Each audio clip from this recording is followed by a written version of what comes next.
पुण्यातील भोर तालुक्यातील नसरापूर इथल्या 3.5 वर्षीय बालिकेवरती जो अत्याचार झाला आणि निर्घृण हत्या झाली, या प्रकरणातील आरोपी भीमराव कांबळे सध्या पोलिसांच्या ताब्यात आहे.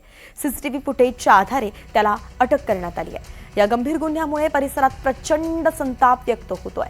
आरोपीला फाशीची शिक्षा देण्याची मागणी ग्रामस्थांनी केली आहे. भीमराव कांबळे यांच्या कुटुंबियांची प्रतिक्रिया आता समोर आली आहे. भीमराव कांबळेनं जिथं बाळाची हत्या केली त्याच जागेवरती त्याला ठेचून मारा, अशी संतप्त प्रतिक्रिया भीमरावच्या पत्नी आणि मुलानं दिलेली आहे. त्याला फाशी किरकोळ आहे, त्याला जाळलं पाहिजे अशी मागणी त्यांनी केली.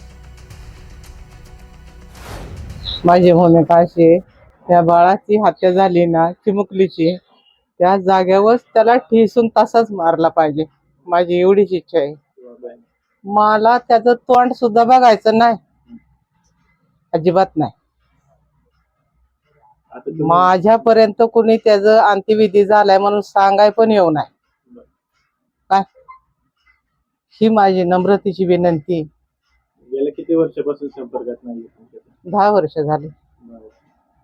आता तुमची हीच मागणी की त्यांना कठोर शिक्षा व्हावी. कठोर कोर्ट शिक्षा व्हावी. अशीच झाली पाहिजे.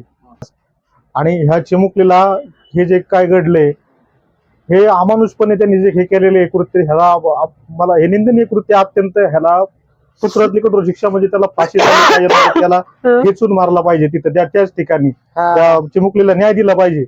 आज माझी बाची तशीच ती आहे. मला माझ्या बहिणीच्या किती 11 मला माझे बाचे आहेत.